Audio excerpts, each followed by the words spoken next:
Progressive overload, the thing that started it all back in the day. If someone referred to making progress in the gym as progressive overload, we would all bow down and praise him like it was some kind of magical secret coming from the gods. Unfortunately, we got it all wrong. For years, all we did was to prematurely add more weight to the bar and plateau on a daily basis. Concepts like volume, proximity to failure, or frequency were non-existent for me and my gym homies. Luckily, I was pretty mindful of how much weight I was adding and I managed to not get injured. So if you're in this situation, in this video, I will be explaining progressive overload as progress over time and what I'm doing myself in the gym with the hope of inspiring some of you. I know you're all impatient to make progress, to have your time spent in the gym be worth it, but you need to realize that even though building muscle is a simple process, it takes time, and it takes time to do it sustainably without major injuries. When our muscles contract, the tendon causes the bones to move, transmitting the force output generated by the muscles. They have more limited blood supply when compared to muscles, and this is why they take 2 or 3 times longer to develop than muscle tissue. If you have the mentality to always increase weight and reps by any means possible, it's a good idea to tone it down a little and give yourself time. But I don't want you guys to use this as an excuse to not train hard. You should still take training seriously and maybe have a healthy mentality switch happening in your brain. So I want to start off directly by saying that if you are able to progressively overload or progress over time, it means that your actual training is working and you shouldn't force it to happen. You are in control of the load that you add and not the other way around. You don't need to overload every single week, and there will be a point in which you won't be able to do it anyway.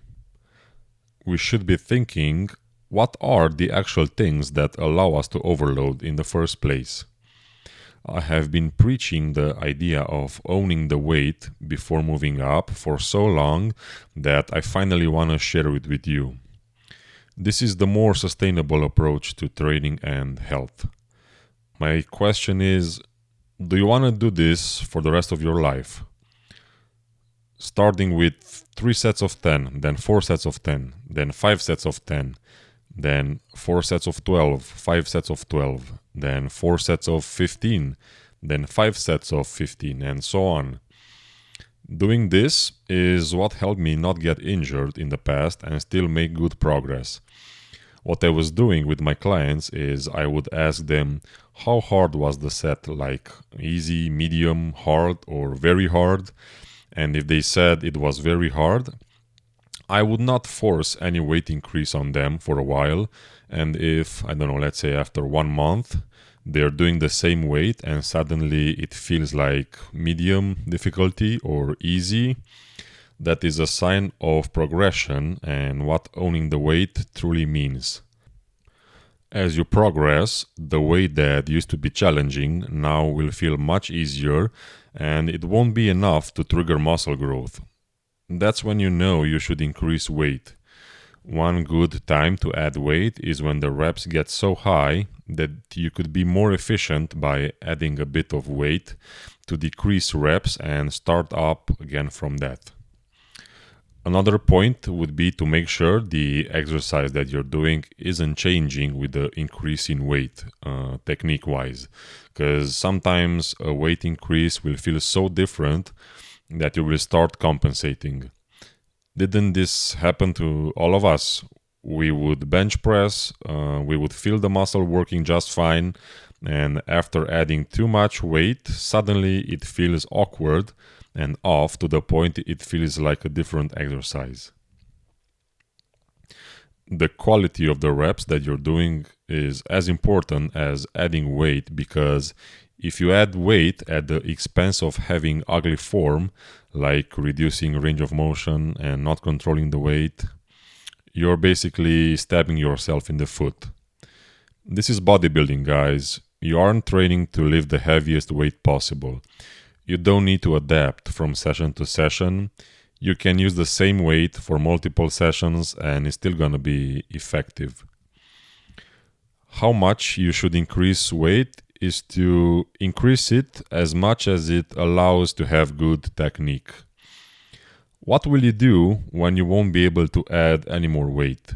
Because your form will start getting worse and worse. Choose an execution form and stick to that in order to log it correctly, because if you change your technique all the time and execution, that won't be accurate. You can have some body English, especially when approaching failure. That's just normal, but don't exaggerate. Heavy weights still mean you have to control the weight. But if the weight is so heavy that the movement looks nothing like your normal sets, that's probably not very good. If you work hard enough and recover, the adaptations are going to happen and you will automatically become stronger. Adding reps, like for example using the rep goal system or dynamic rep range, and sets also counts as overload, and adjusting or modifying rep speed or how much tension are you able to generate. The most convenient way of achieving more muscle tension is to just add more weight. Play around with the frequency and change the load that you're using. Keep straight sets and add total tonnage via increasing reps, sets, or load. Another way you can make your workout harder is to pause, for example on bench press, or control the eccentric, and that will dramatically reduce the number of reps that you're doing. Increasing range of motion can also be a way of overloading if you're the type of person that reduces ROM on everything just to lift more weight. Decrease the weight you're using and slowly increase your ROM incrementally. Doing 12 reps with 225 on bench press will be much more difficult than doing 12 half reps with the same weight. Leverage manipulation can be a progress metric. For example, you can do heel elevated squats to put more emphasis on your quads and to be more upright. Another example is to change grip styles between wide, medium, or close, or reverse grip to have different leverages and different outcomes.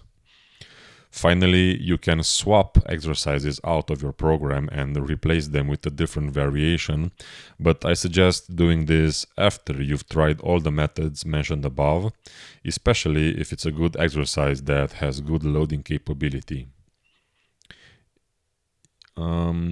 You want to know why people don't embrace on other ways of progressive overload?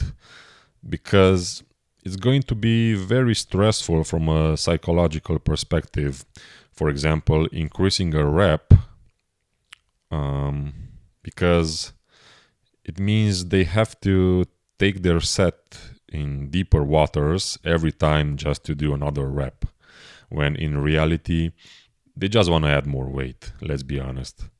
I fell for this trap before and all I got was having to take a step back and reconsider what I was doing because I would get stuck with no progress. Here are some of my recommendations. It's good to experiment to find what works for you, but if you program hop a lot, you are losing out on a lot of gains due to lack of consistency by not allowing the lift to do what it is supposed to do. I suggest to track your training so that you know if you're making progress. It's just the easiest way to monitor what you're doing. Chase better proximity to failure in favor of progressive overload. Basically just chase hard sets. Focus on stimulus and not to increase weight all the time, and the strength gains will start showing. Push sets for as many safe reps as possible. You need to realize that gains will not be linear forever, so be patient. You are the one dictating when to add weight based on the metrics above. Progressive overload can happen automatically if you do things right, and sometimes it needs to be consciously done. Have a flexible program that allows changes to be made in order to optimize your progress. Don't limit yourself to only putting weight on the bar. There are a ton of things you can do before considering adding more weight. This is good from a stimulus to fatigue ratio point of view. Of course, eat in a surplus. This is self-explanatory. Have the right mentality. This is often the limiting factor for people with too high expectations. And finally, building muscle is not rocket science, guys. Push sets within technique boundaries and you're going to have good progress. That was it for today's video. Thank you for watching and see you next time.